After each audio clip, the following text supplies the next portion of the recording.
things already said. Good to see everybody here today. Good to have the missionary couple that's with us. Right after you told me your name, I forgot. I'm sorry. What did you say your name was? Jacob Olson. All right. He's here helping Brother McCracken, you said, on his house. Remember, he was with us a few months ago and told us about how he was building his house. So he's with Rock of Ages, right? And he's up helping him. So good to have y'all with us this morning. Hey. Any other visitors may be here. I'm glad you're with us as well.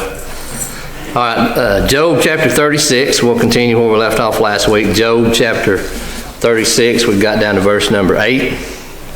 In Job chapter 36, real quickly before I get started, my last reference book that I had ordered, I told you that I had one more book that I had ordered that was going to come in with the money y'all took up for me for Sunday school, so it came in this week. So I've got all the reference book. I spent all your money, and I hope I spend it wisely. It got me a lot of reference books now, so have no excuse now for not being able to teach a little bit, right, Scott? Amen. That's good. So, but it came in this past week. So again, thank you once again for the money you gave me for Christmas.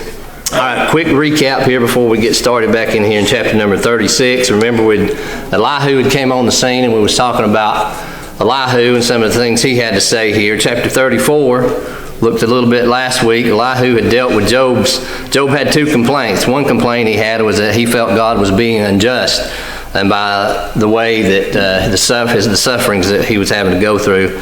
And Elihu gave us several reasons, gave Job several reasons to confirm just the opposite, that God is truly just and not unjust. In chapter 35, he dealt with Job's second complaint that Job had, that there is no profit in serving God. And remember, Job actually had made that statement back in Job chapter 21, verse number 15. But we got to remember all that Job was going through, and we do the same today. We say some things maybe we don't necessarily mean when we're going through some difficult times in our lives. So Job was a man just like we are, but he did make that statement. So Elihu dealt with that in chapter 35 and affirmed to us that there is profit in serving the Lord.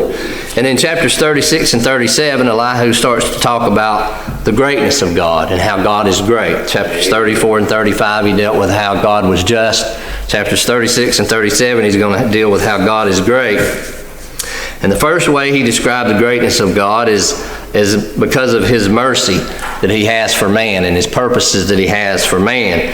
And we had gotten down to chapter 36, verse number 8, but just again, quick recap of the first few verses of chapter 36. He starts off chapter 36, verse number 1. He basically says, just bear with me a little bit longer. Got a little bit more I need to say. And then verses 5 and 7, he talks about that the fact that God is great allows him to do what he will and what he wants to any man. It doesn't matter, the godly men, ungodly men. He punishes the ungodly, and he helps them, or he helps the poor and afflicted and delivers them if he will. And then we got down here to verse number 8. And let me read chapter 36, verses 8 through 12. Make a few comments about these verses and continue on here in our lesson. Job 36, verse number 8. And if they be found in fetters and be holden in cords of affliction, then he showeth them their work and their transgressions that they have exceeded. He openeth also their ear to discipline, and commandeth that they return from iniquity. If they obey and serve him, they will spend their days in prosperity and their years in pleasure. But if they obey not, they shall perish by the sword and shall die without knowledge. So these verses here, Elihu's basically saying that sometimes God may chasten. And we know Job's suffering was really not because of chastisement. So whether maybe our suffering or our difficult times is because of chastisement or not, either way, he tells us that if we learn from it and obey, that God will bless us for it. It says in verse number 11, he says, if they obey and serve him, they shall spend their days in prosperity and their years in pleasures. But he also gives the flip side in verse 12. He said, if they do not learn and obey, then he says he will destroy. In verse 12, he says, but if they obey not, they shall perish by the sword, and they shall die without knowledge. So again, sometimes suffering, chastening, whatever it may be, it comes in our lives to teach us. And again, if we learn from it, we'll become better people. Right. Let's look at verses 13 through 15 here. He says, "But the hypocrites in heart heap up wrath. They cry not when he bindeth them. They die in youth, and their life is among the unclean. He delivereth the poor in his affliction, and openeth their ears in oppression." So he's just saying here, Elihu, the hypocrites, he says they're going to harden their hearts. They're not going to listen. They're going to harden their hearts toward God. They're not going to cry out for help. And basically they're just going to die. That's what he says in these verses. But notice the last verse in chapter number 14, the word unclean. It says, verse 14, they die in youth and their life is among the unclean.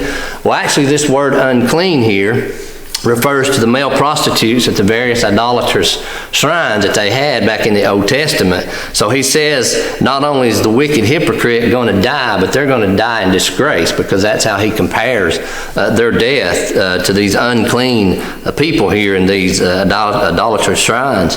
But notice verse number 15, he says that God will help the afflicted, or he will deliver. It says he delivereth the poor in his affliction, and openeth their ears in oppression. Now remember, when Elihu first started his speech, he introduced two new themes into the debate. One of those was that God sends suffering sometimes to keep us from sin. We talked with that in chapter 33, and Elihu dealt with that in chapter 33.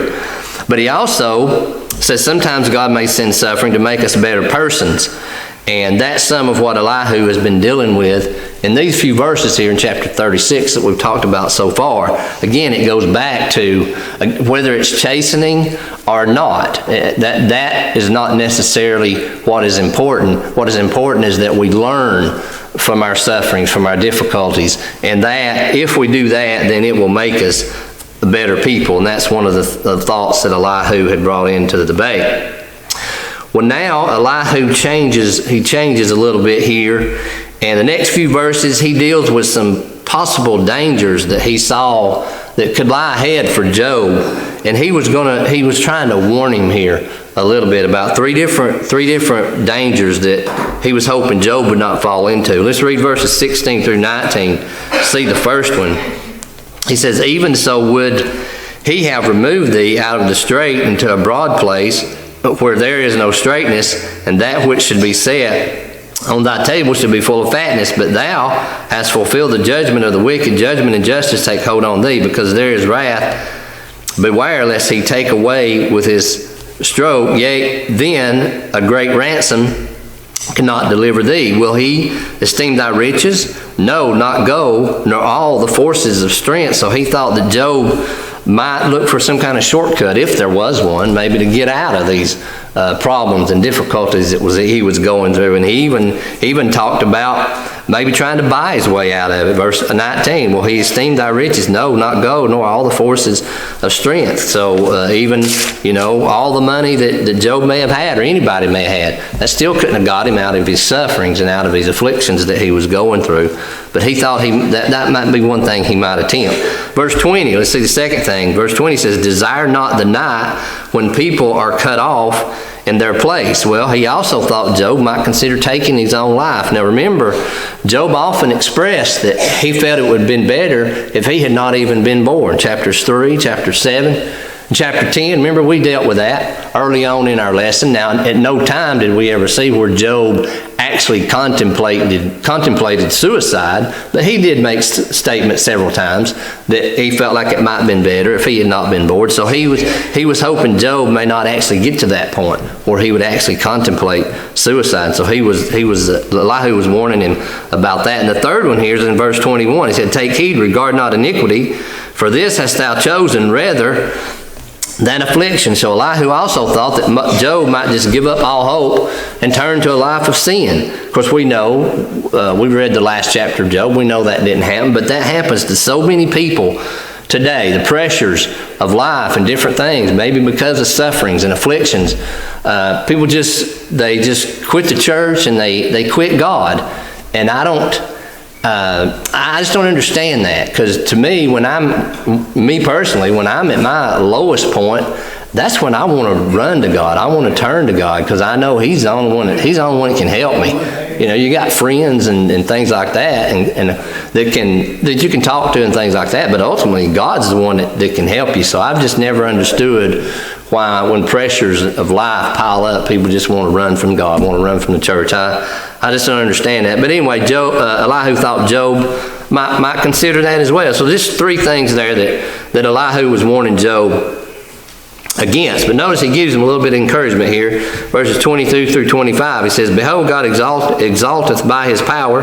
Who teacheth like him? Who hath enjoined him his way? Or who can say, Thou hast wrought iniquity? Remember, thou that magnify his work, which men behold. Every man may see it, man may behold it afar off. So Elihu here, and especially in verse number 24, he's just encouraging Job to catch a new vision of the greatness of God. Remember, that's what he's talking about, chapters 36 and 37.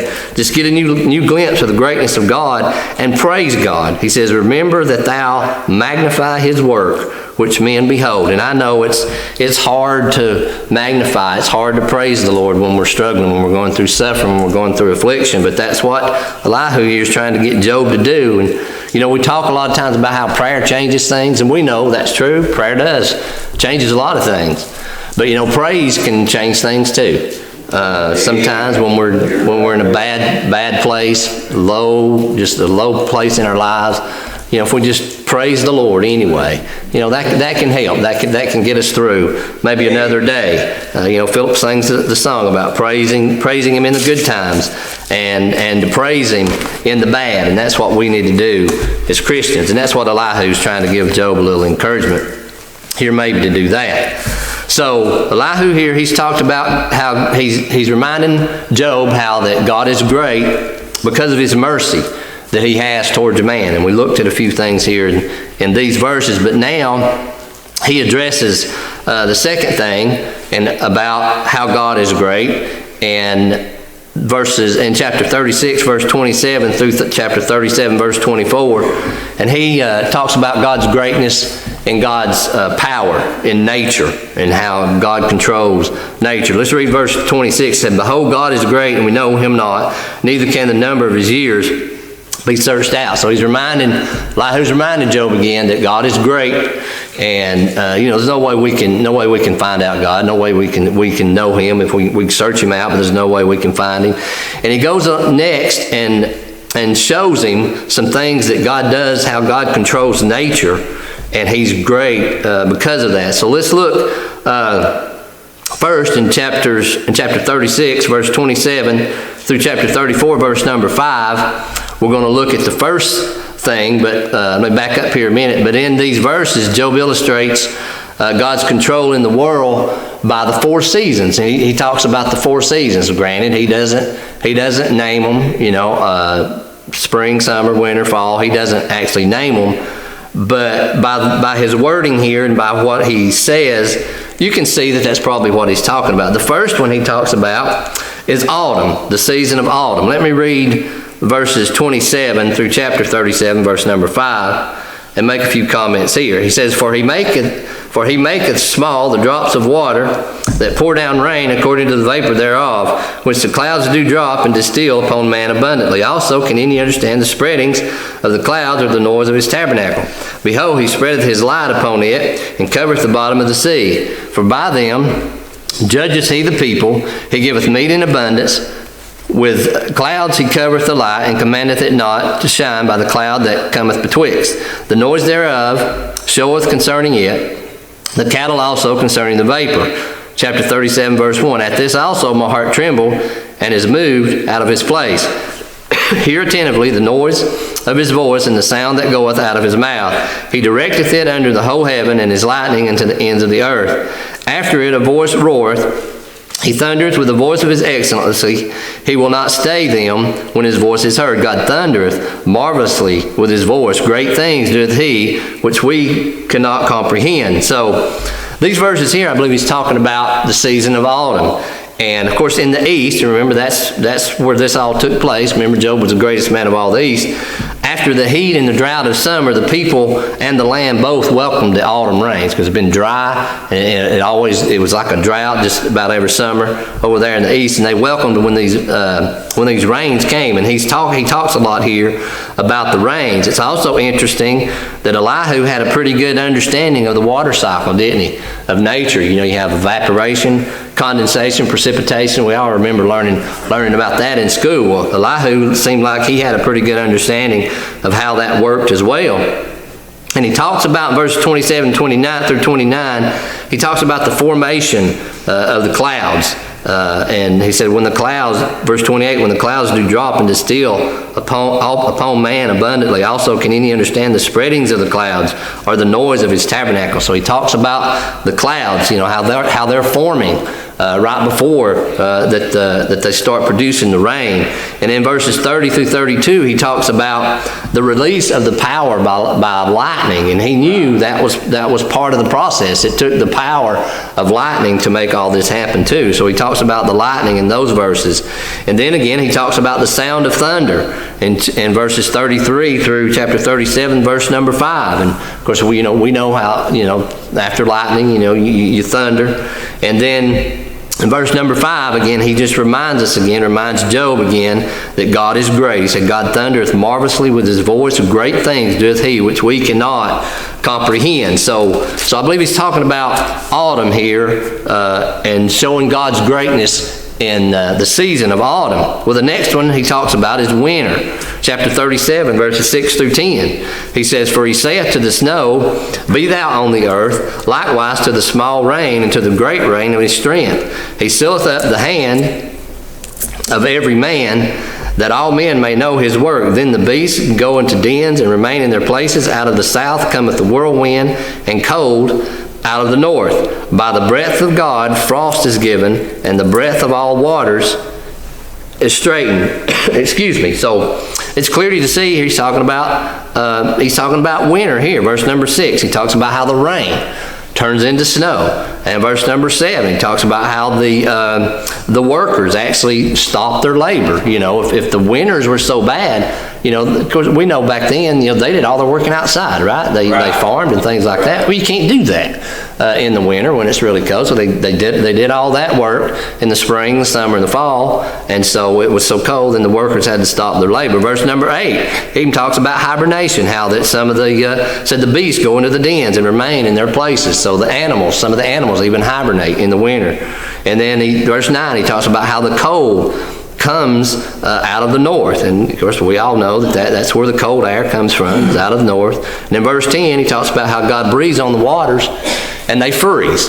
So, it's easy to see here that he's talking about winter. And again, he's just reminding Job that God is great. And he's reminding him of that fact because of the different seasons that God allows on the earth. And then the third one, he's probably talking about spring.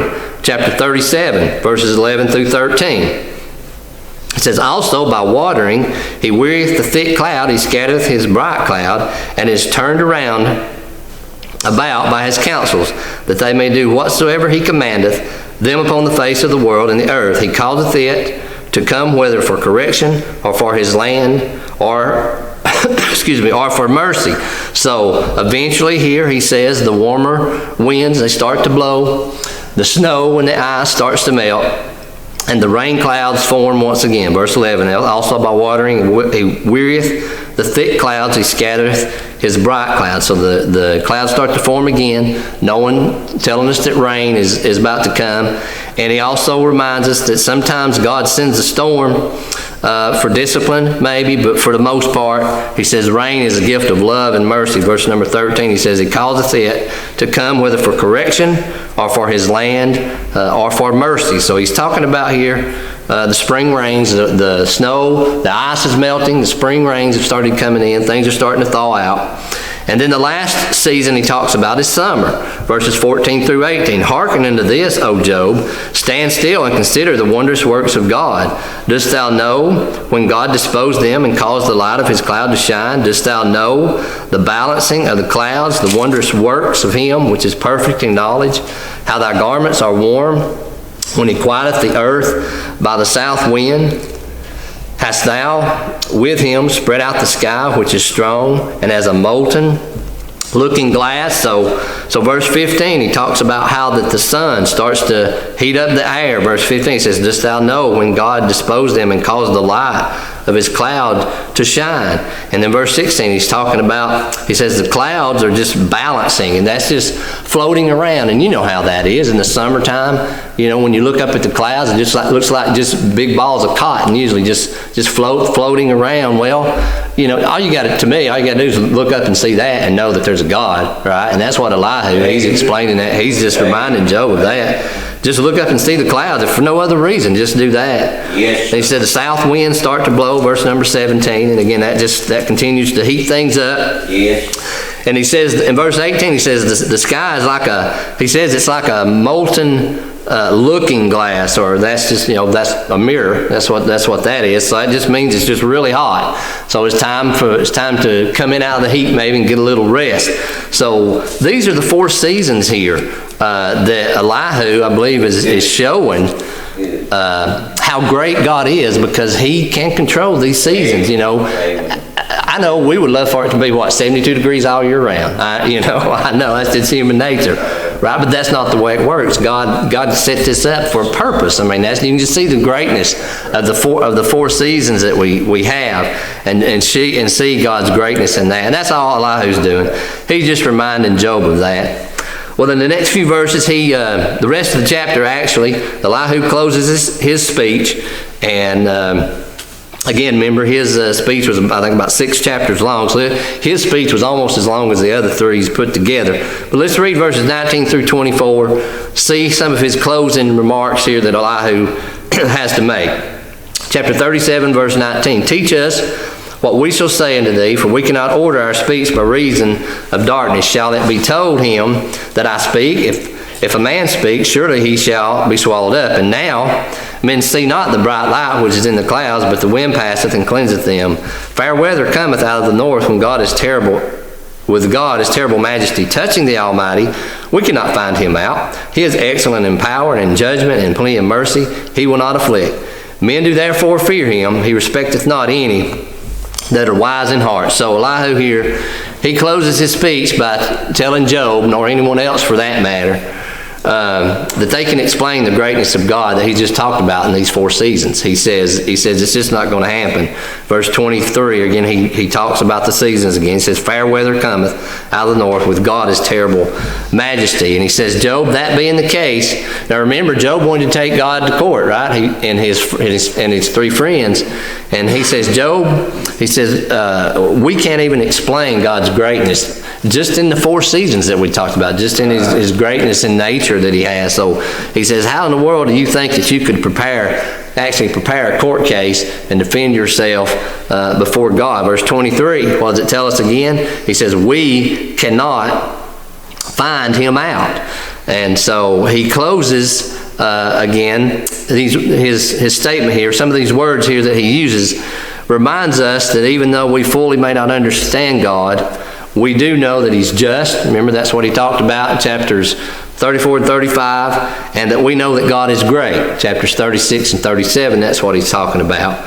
And he says God does not afflict man for no purpose. Look the verse 23 again. He says, touching the Almighty, we cannot find him out. He is excellent in power and in judgment and in plenty of mercy and plenty of justice. He will not afflict. So God's not going to afflict any of us for no purpose. I know we don't understand maybe while we're going through the suffering and affliction why it's happening, but there is a purpose. The Bible tells us God's not going to do it without some kind of a purpose. And so Elihu's ultimate conclusion, I guess, here is the fear of God. Chapter 24, the first part of verse 24, men do therefore fear him.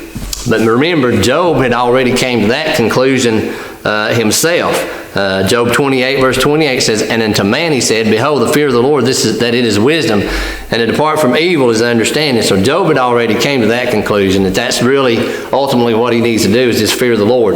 Well, Elihu is just reminding him of that fact again. Job, the main thing you just need to do is just fear the Lord. So Elihu here, he's finished up his speech. And again, for the most part, most of the things Elihu had to say were, I guess, what you'd call good things. We know there was a time or two where his flesh got in the way, and he made some statements that he shouldn't have made, maybe weren't true, but But he seemed to make better statements than three friends did, because we know that they didn't help Job at all. Remember, Job talked about how awful comforters they were, and so we know they didn't help him any. But Elihu here, he had a few better comments, a few better things to say about Job. So he's finished up, and next, Job was about to get what he'd been asking for all along. Remember, he was wanting God to speak, and that's what he'd been talking about for a lot of times. He wanted God to come on the scene and maybe and speak. So that's about what is to take place here, starting in verse number 38, chapter 38. Excuse me. But we see God's response here in chapters 38 through 41, and also part of chapter number 42, the first part of chapter number 42. Well, Job had not been humbled, apparently, by anything that his four friends had to say to him. But when God starts to speak, Job is actually brought to a place of silent submission, as we'll see a few chapters on down. And this was actually the turning point, I believe, in Job's life, and in his suffering and afflictions that he was going through. So verse 38, chapter 38, verse number 1, let's see how it starts. Then the Lord answered Job out of the whirlwind and said, so, we would prefer God to speak to us in the sunshine, wouldn't you agree? But a lot of times he must speak to us out of the storm or in the storm.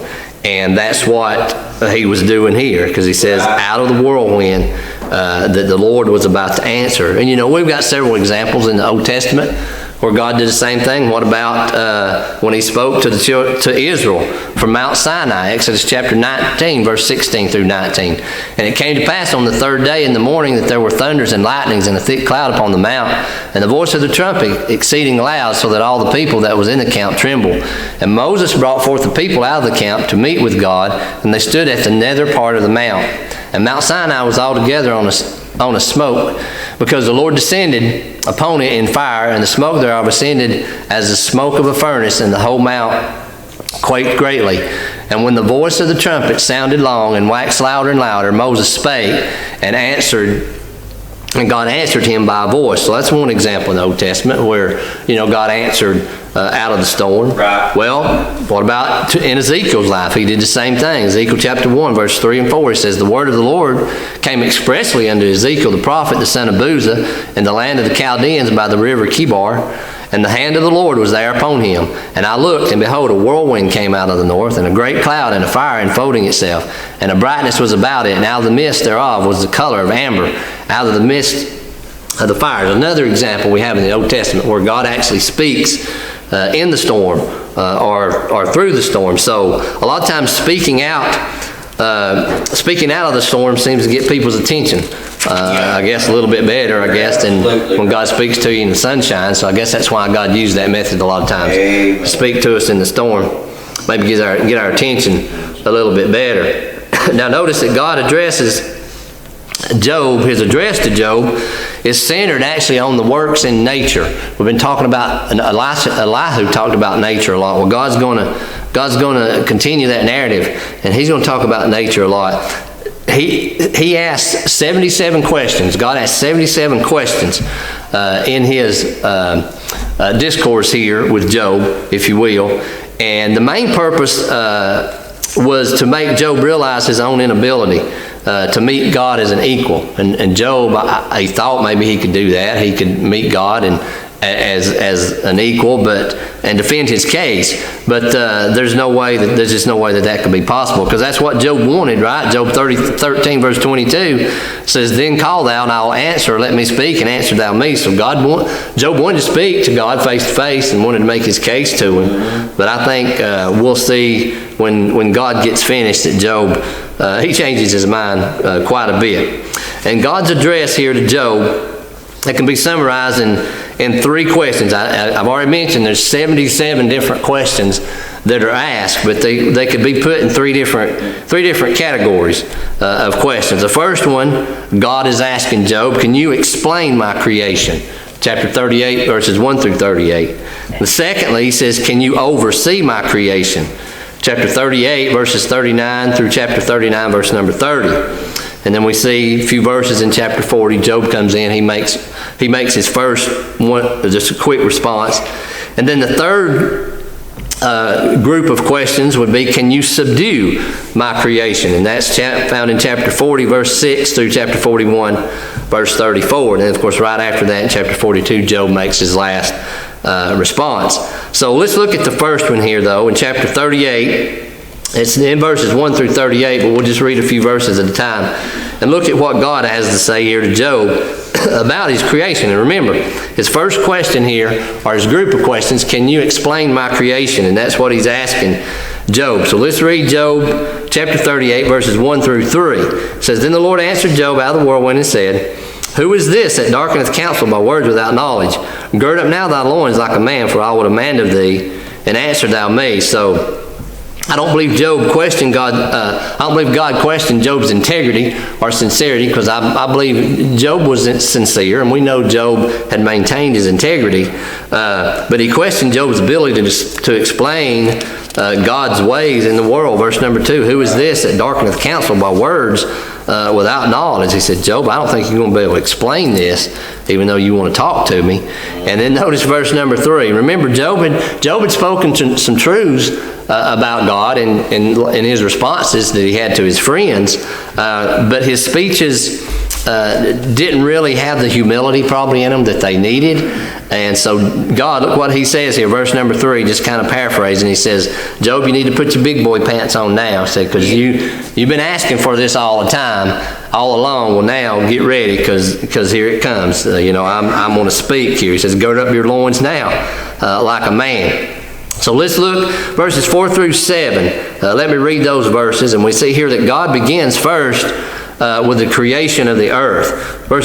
Job 38, verses 4 through 7. It says, Where wast thou when I laid the foundations of the earth? Declare, if thou hast understanding. Who hath laid the measures thereof, if thou knowest, or who hath stretched the line upon it?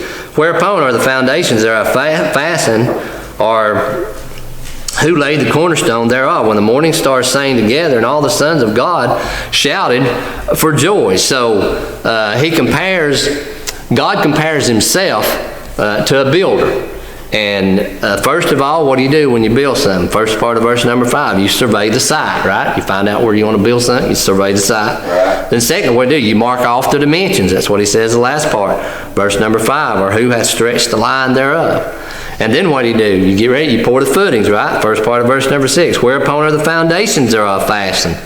And then after that, you lay the foundation, right? You lay the cornerstones.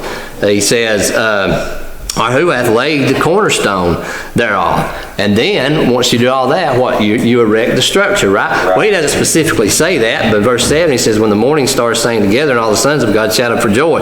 Well, that just means the completion of the work. They had did all the preliminary things they needed to do. Now they had erected the structure, and it was complete. And so he's asking, I'll finish up here real quickly. He says, Job, when I created the earth, when I formed everything, he says, where were you, Job? Well, Job was nowhere to be found. Right. And all right, we'll take up here, Lord willing, next week, chapter 38, verse number 8, and continue here as God is starting his response to Job, and see some more things that he has to say.